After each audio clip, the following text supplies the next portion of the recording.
Greetings, alumni of Lead 24/7. Welcome to our first video blog ever, and we'll see how it goes. This whole video thing, and imagine how much we're doing on this now that we never thought we would, is kind of new, and I'm noticing myself getting better as I pay attention to what works better and what doesn't. And others don't seem to be aware of it at all. So I thought our first video vlog, I guess that's what they're called, would be how do you do this video thing well?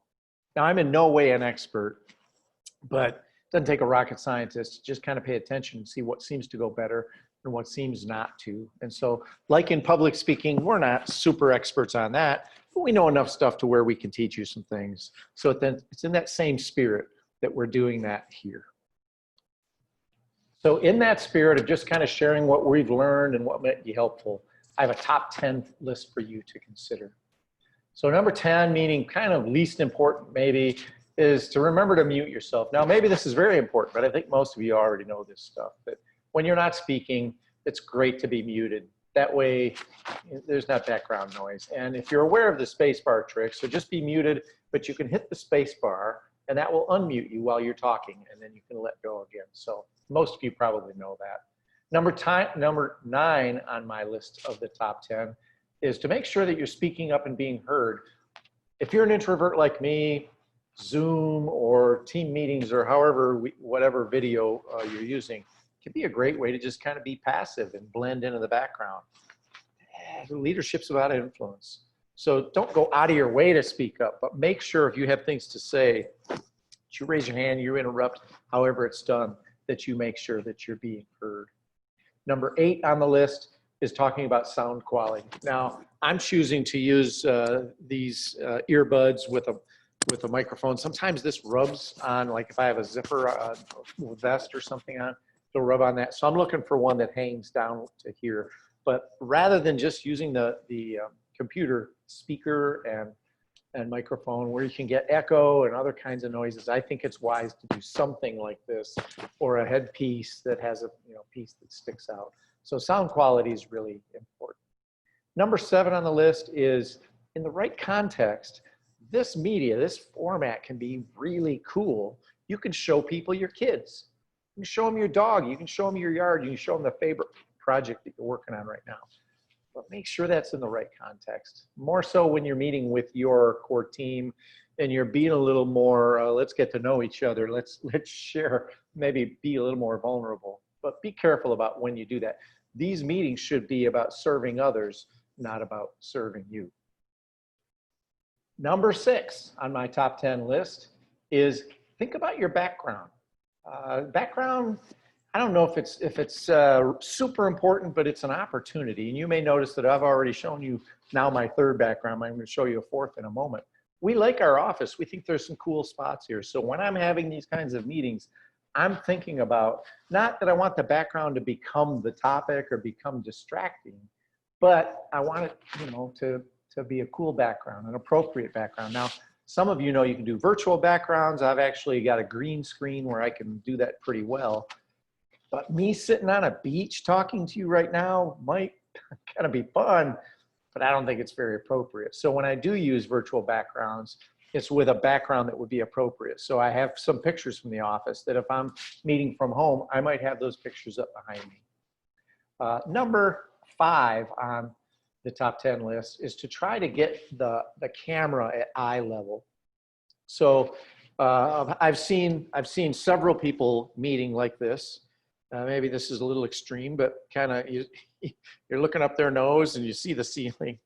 And so I've gone out of my way to say, how do I get this at eye level, which it actually is pretty high. It feels high. So what I've done is I've taken some old Amanda Price for State Representative yard signs that we don't know what to do with. They're really strong. They're corrugated. And I made this box out of them. So when I'm sitting here, I use it this way.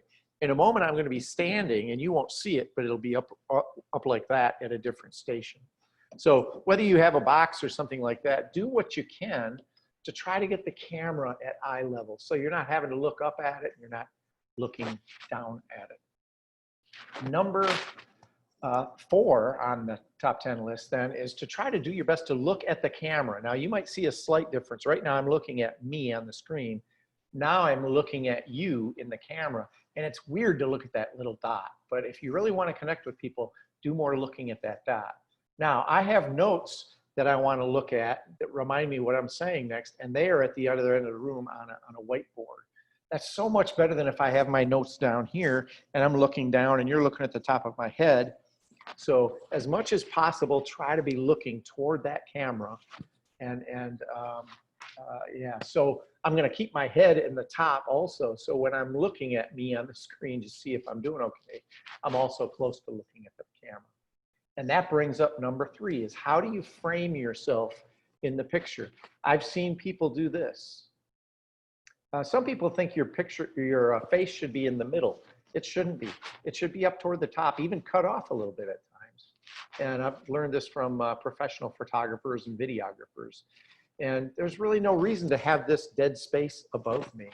And especially, as I've seen in some less formal, I've seen people, just kind of, maybe they'll move in at some point, but they back up. And, how are you going to make a point from down here? So try to frame yourself properly.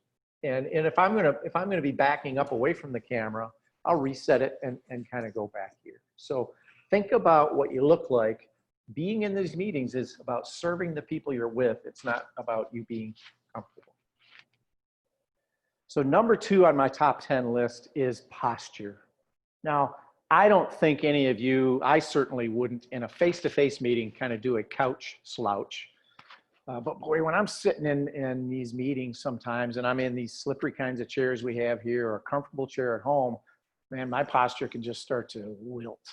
And our body language, our posture speaks so much about, are we in, are we committed, regardless of our voice or our words.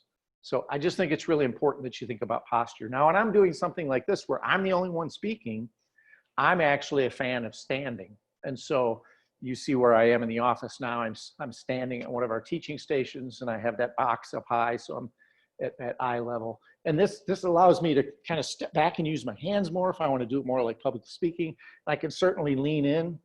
It's kind of cool, but my posture is really important. Last, and certainly not least, maybe most important, number 1, is your look and your grooming and your dress. You should look like you were when you were at work. Wear what's appropriate. If anything, overdress a tiny bit. Image, really isn't everything. Image isn't everything, but it is important. So I just really encourage you to consider doing these 10 things and maybe more.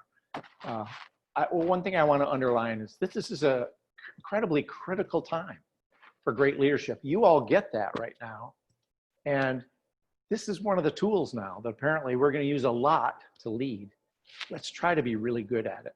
And this week, be the best you can be. Thank you.